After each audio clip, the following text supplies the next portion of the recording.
Or you can write in cursive. If I can even remember how to write in cursive. What's an F in cursive?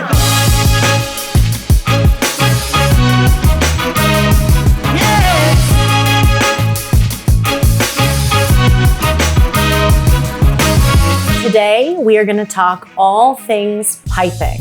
I get a lot of people telling me how intimidated they are by piping, that it seems fancy and like you have to be a pastry chef to do it, and that just isn't true. It's actually really great to learn the skills of piping to help you with other things in baking as well, like filling pans, filling cakes, all sorts of things. So I'm really excited to dive in deeper and show you everything you need to know. There are two main kinds of pastry bags. There are cloth or disposable that are made of plastic. You can use either one, but the most important thing to be aware of is the size of the pastry bag. Pastry bags come most often for home bakers in a size about 12 inches. And that's good, but it does not hold very much frosting. So you're gonna be refilling the bag a lot. I like a bag around 16 or 18 inches in length, like this one. This is 18. And it just allows you to be able to not have to fill the bag as often. And it also makes it a little bit easier to use, which you're gonna see once it's full. So when you're filling a pastry bag, you're gonna start by folding the back portion of the pastry bag onto itself. Whenever you hold a pastry bag, you kind of want to picture holding your hand in a C shape to hold it like this. Once we have it open, that's where the frosting is going to go, but we also need to fit it with our tip if you're using a tip. So for that, I'm just going to grab my pastry tip, and I need to cut a portion off of the end of the bag that's just wide enough that the tip will stick out, but not so wide that it'll be pushed out. So I'm going to cut with the scissors and drop the tip into the end of the bag. Like that. Once your pastry bag is all set to go, you can continue holding that C shape with your hand to fill it, and that's what I like to do. Or, as a little bit easier, you can set it into a glass like this and fill it that way. It just makes it a little easier. You can drape that outside portion over the edges of the glass. If you want to hold it in your hand, you can kind of use your hand to scrape the spatula clean. Now, when you're filling the pastry bag, you never want to fill it much more than halfway full. The reason is it becomes very difficult to squeeze. It gets really hard on your hand. So you might be okay for the first few minutes, but it's just going to get more and more difficult. You're going to get tired. So now that the bag is full, you can shake it a couple of times to help that frosting settle towards the bottom. Then we're gonna take any excess that's at the top and we're gonna twist it several times. And we're gonna hold that twist between the thumb and forefinger of your dominant hand, kind of right in here, in the crook of this part of your hand. So you twist, twist, twist. If you don't twist, you're going to meet disaster later.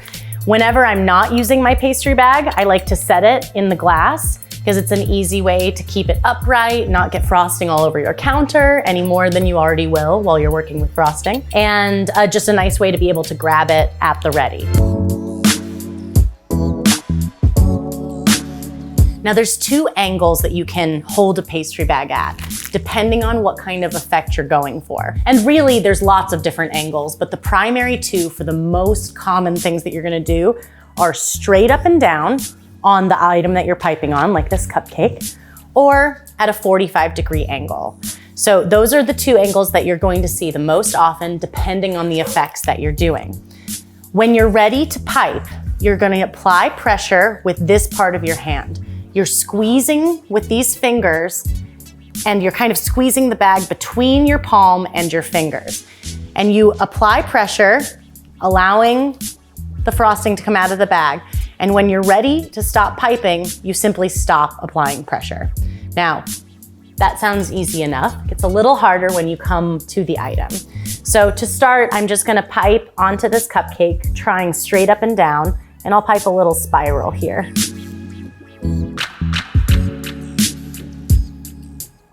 Now, there's no more frosting coming out of the bag because I stopped applying pressure, and then a flick of your wrist can kind of break the frosting away. That's one example. Another example is if you're holding it at that 45-degree angle and you're applying pressure, and when you want to stop, you stop squeezing here and pull away. So applying the pressure, pulling away. Applying pressure, pulling away.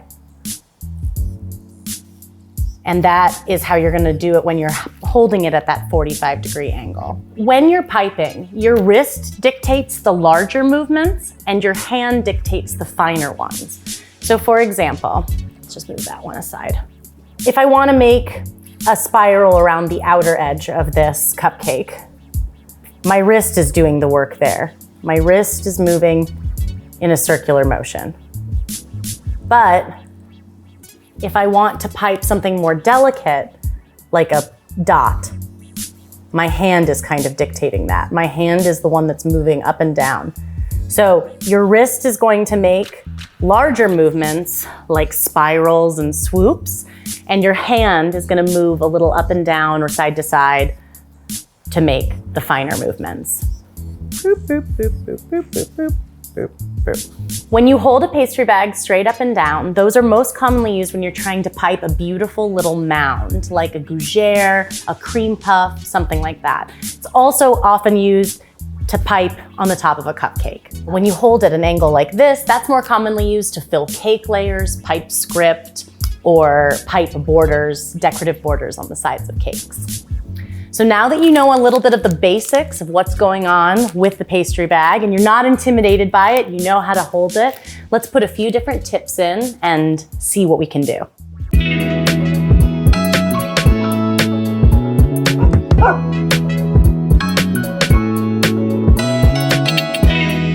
Let me tell you about my best friend. His name is Brimely. Let's talk about couplers. A coupler is a small plastic piece. Not interested, eh? A coupler is a small piece of plastic. It looks a little like a pastry tip, and a pastry tip screws onto the end. It allows you to change tips without changing the pastry bag. So if you just put a tip directly into the bottom of a pastry bag, that works great. But if you're ever doing a big project where you're using lots of colors or lots of shapes, the coupler can really come in handy. So to fit the pastry bag with a coupler, you just cut the end off. You place the coupler into the pastry bag until the end of it sticks out like that. Then your pastry tip goes on the end and you use the plastic ring to screw it in place. So when you want to switch the tip to have a different one, you just unscrew the plastic ring, remove the tip, and place your other pastry tip on. Right, Brimely? You done? One of the biggest questions I get about piping is, help, the piping, oh, hold on. Help, the frosting is always coming out of the back of my bag and I can't seem to control it. So the first reason that happens is that your bag is too full. Remember, only fill it about halfway full. This bag is too full right now, so when I go to squeeze, it's very difficult for me to wrap my hand around, and the more that I'm squeezing to pipe, frosting is coming out that back side because it's just too full. The other reason it can happen is you can be really, really tempted, even if you've got it all twisted the way you're supposed to. Sometimes people want to hold it down here like this because they feel like they have more precision to get exactly what they want.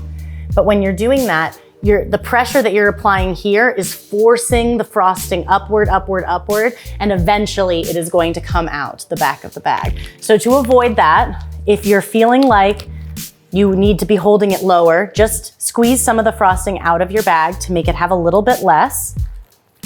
Twist the bag really, really well, and remember, hold it up at that twist. Use that extra pastry bag as your grip. Then, nothing's moving out the back of the bag, and you're left with nothing but perfect piping. Just like that. Another one of the questions I get more often than anything else is how in the heck do I clean these pastry tips? My favorite method is to take the dirty pastry tip that's still filled with icing. I use my finger to push out as much of the icing as I possibly can, and then I put it directly into a small glass of very warm, even boiling water. The warm water loosens all the frosting that's inside and makes it much easier to rinse out the tip and then clean it with soap and water. High five? Can I paw? Give me your paw.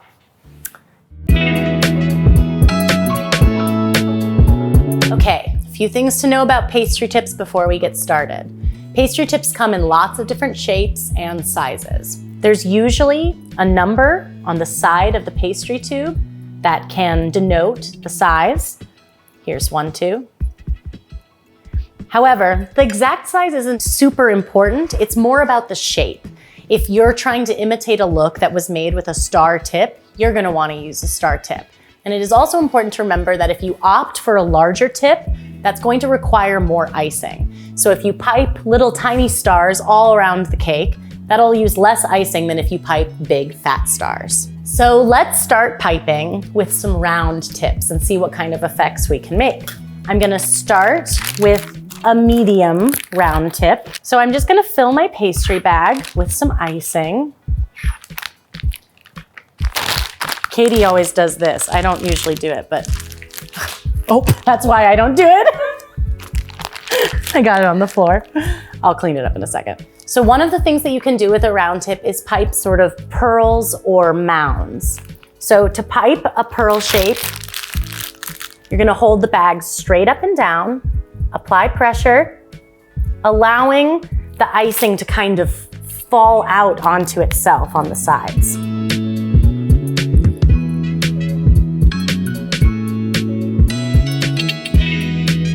One of the things that I do to help me pipe things in a consistent size is I count in my head.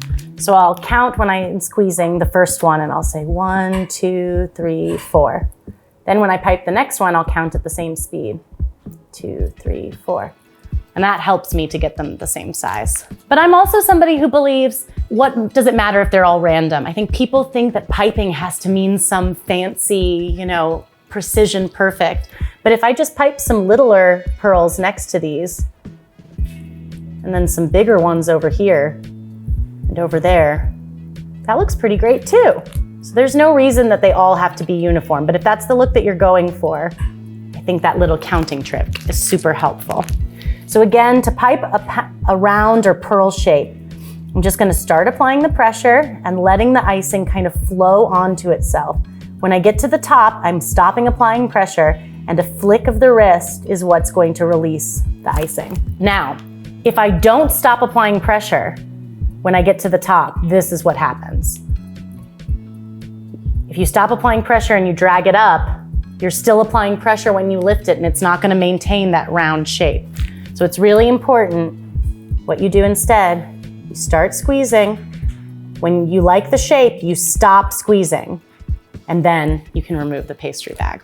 We're gonna now pipe with a larger tip, and I'm gonna show you some of the things that you can do with it. For one, we can do that same kind of thing. So this is actually the size of tip I would use to pipe a cream puff or a gougere. And so you can make more like portioning your pastry doughs rather than piping effects only. And again, I've already almost used the frosting that was in my bag, making only 5 mounds because this is a much bigger tip, so you're using a lot more icing. So you can also use a tip like this to pipe kind of an upward spiral, and that's a great technique for cupcakes in particular. So you kind of pick a spot and you follow it around, and when you get to the next stage, you build up. And you keep building up and up and up until you like it, and then you pull away, leaving a nice little dollop. Now I'm gonna go back to my medium round tip, and I'm also gonna show kind of piping some spirals like you might do on the side of a cake or as sort of a finishing decorative technique. So for that, you sort of wanna pick your spot, drop it down, holding it away from the surface, let it fall. And you're making the shape with your wrist as you let it fall, and you're kind of ahead of the game. You're a little ways ahead of where the icing is falling so that you can control it. I'm going very slowly, but obviously once you get going, you can go a lot faster, like that. Whoop. And finally, I sometimes use a small tip to do writing. So let's try a little writing here. Now, there's two ways to write. You can write in cursive, or you can write in script. So I'm gonna start with the easier one, which is writing in script. And you're gonna do a very similar thing. You'll drop the first portion and let it kind of pulling it down as you fall. And then you touch down where you want the letter to end. And you can keep piping in this way.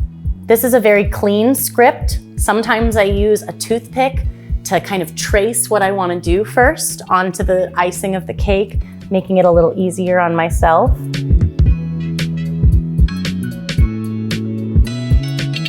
And when you're piping text, you're doing it usually at a 45-degree angle because you're trying to maintain a similar kind of angle to what you would use if you were writing with a pen. Or you can write in cursive. If I can even remember how to write in cursive. What's an F in cursive? Maybe I'll just do my name. In school, they just always made us write happy birthday. Another thing that you can do with a round tip is a common technique used in cookie decorating called flooding. For flooding, you use royal icing. You need a thick consistency to pipe the outside ring on the cookie and a thinner consistency to fill the inside. So what I'm gonna do first is with my thicker icing, I'm gonna pipe a ring around the outside of the cookie, right at the very edge. And again, I'm sort of holding it away from the cookie. That's very common in piping, to get a little distance, which allows you to kind of guide it in a more gentle way. And when you get to the end and you're about to make contact, just stop applying pressure and drag it, and you can use your finger or a toothpick to kind of smush them together. The icing is very soft. And one last time. Now, you let that set for just a few minutes, and then you add in your softer icing. It sets pretty quickly, so you don't need it to set super entirely. You just need it to set enough that it makes that firm outside wall. And they call it flooding because you really are kind of just flooding the cookie up to that line. So I like to just drag the icing around using the tip to help me get it into each corner. Just like that. You can even kind of give the cookie a little shake to help settle that icing. And then you've got this beautiful, smooth surface, great for cookie decorating. You just don't want to disturb that until it's totally set. And then you can pipe more decorations on top of it using any of the other piping techniques that we're talking about.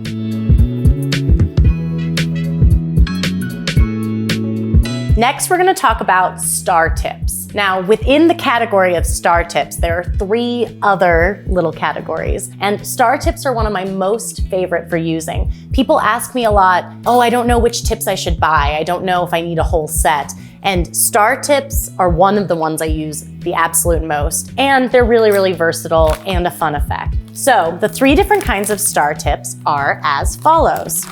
You have a classic star tip like this, which is also often called an open star tip. Then you have the closed star tip, which looks a lot like the open star tip, except that the edges come in a little bit. So it's a more closed effect, which creates a little bit of a ruffle look. And then finally, you have the French star tip, which just has almost twice as many ridges as the classic star tip. So it just gives a little bit of a fancier look. So let's fill our pastry bag and pipe with some star tip. So I'm gonna start with one of the easiest things you can pipe with a star tip, which is sort of a flower shape. So to do that, you just hold it straight up and down, apply pressure, and then when you're done with the shape and you like the way it looks, you just pull up. I'm gonna put a little icing under my paper to help it stay in place. Straight up and down, applying pressure. You can make really cute little flowers. Let's fill our other two shapes so that you can see what those same flowers will look like with the different star tips, because this is one of the easiest effects you can do. So here we have the closed star tip. And as you can see, it just sort of ruffles more as it comes out. Ooh, pretty. But a very similar look. And finally, we have the French, which is the fanciest. And for that, here's what they look like. Because there's more ridges on the tip, it has more edges to make its little patterned effect. So let's try making a rosette. To do that, you're just going to drop down in a very similar shape to the flower, but you're gonna move in a spiral shape. So to do that, I also like to hold it straight up and down, and we're gonna move our wrist to make a spiral shape. And when you're done, this is one where you like to stop applying the pressure about here in the rosette and then pull so that it kind of finishes that round shape. Practicing on parchment like this is what we did in pastry school. We'd practice on parchment or little cardboard cake squares, and it's a really good way to kind of get in the groove of it before you actually try it on your cake. Another of the most common things that people use a star tip for is to make shells. So a shell is a good example of talking about making a continuous effect as well. So when you make a shell, you're holding it at a 45-degree angle. Apply pressure while moving kind of up and over. Then you release the pressure and drag away from the shape that you just made. So here I am, I've got my pastry tip down, I'm applying the pressure up and over, and then I'm pulling it away. Then I'm gonna start again right near where I left off. Applying pressure, pulling away. Applying pressure, pulling away. Applying pressure, pulling away.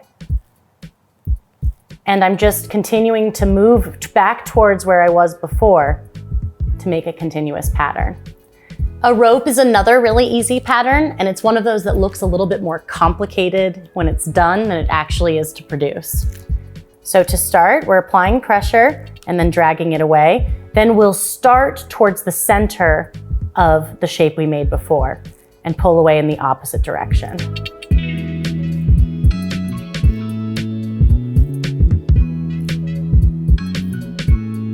Continuing to pipe kind of right where the last one left off.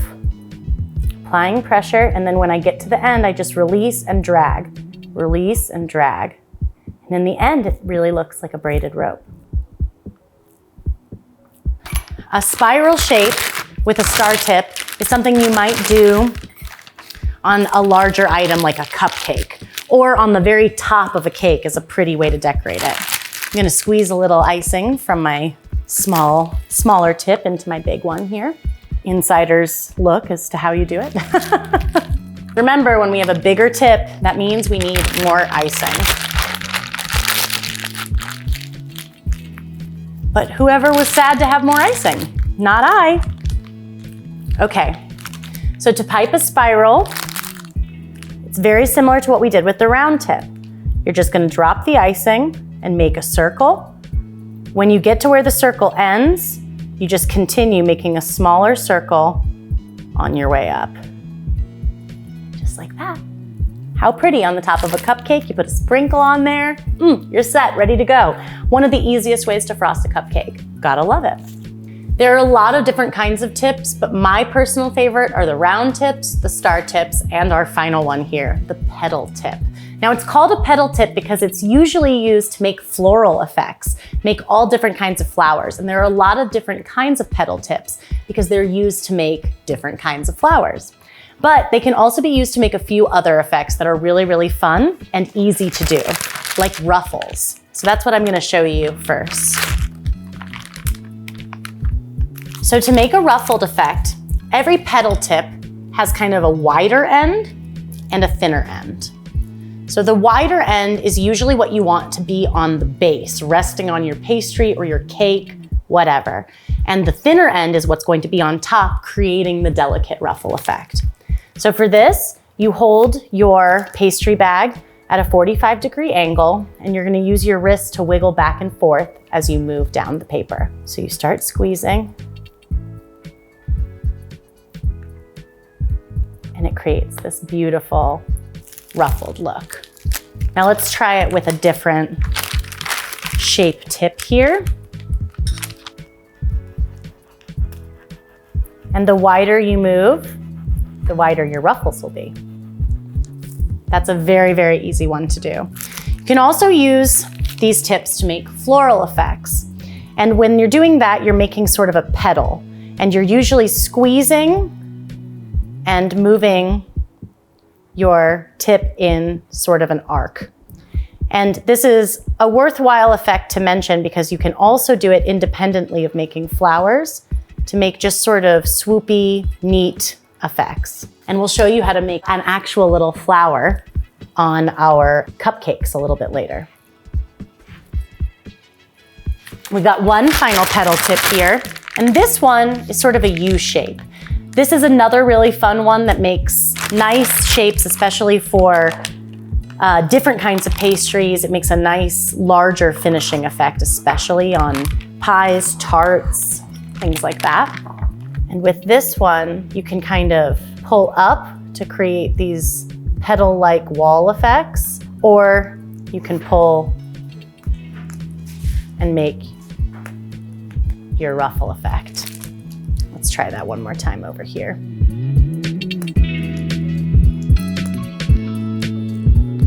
These are a really fun technique for beginners because they're really, really easy to execute.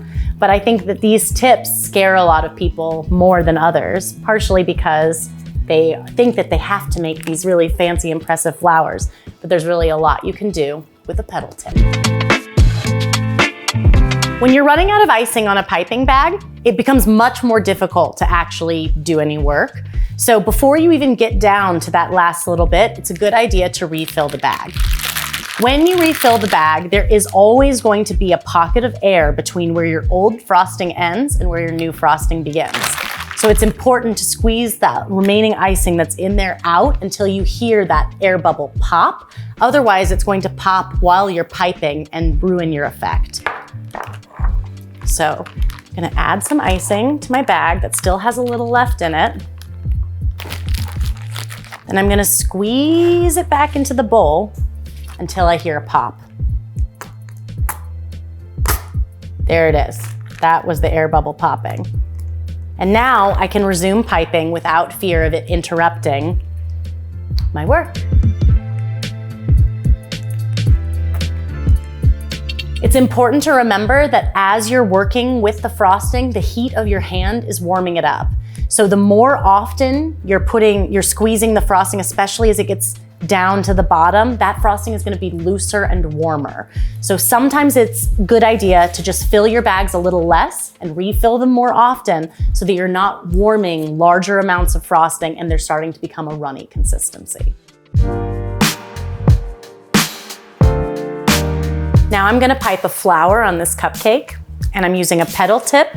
The skinnier side of the tip is facing up, and the thicker side of the tip is facing the surface of the cupcake. I'm gonna start by piping a little spiral in the center of the cupcake. That's sort of the center of our flower. And then I'm just gonna pipe, moving in kind of an arc motion, working around the cupcake to make petals. So I just start with the base down, I move up, and as you get to the edge of the cupcake, you can kind of change your angle. So instead of being straight up and down, you can come a little wider because flowers are often more open at the outside. Just like that, we made a flower. Let's do a few more.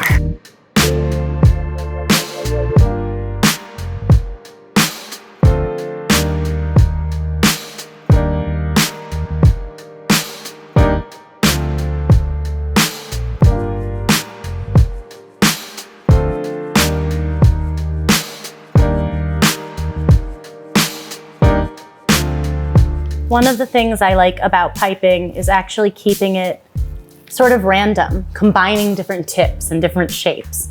And when you go with a random pattern, then no one can really notice if your shapes aren't all the same size, they're not perfect.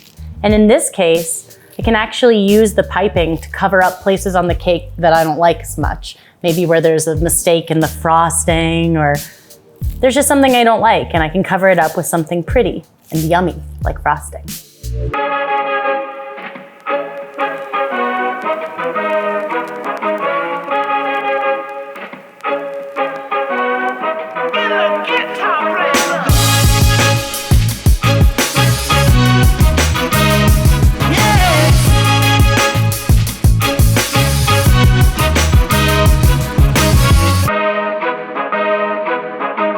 Piping can seem really intimidating, but it doesn't have to be hard. With a little bit of practice, you can do all of these effects and so many more. Piping can actually make certain tasks, like glazing this bundt cake, so much easier. Filling this layer cake. There's so many ways that having it as a tool in your arsenal is gonna really, really help you in the kitchen.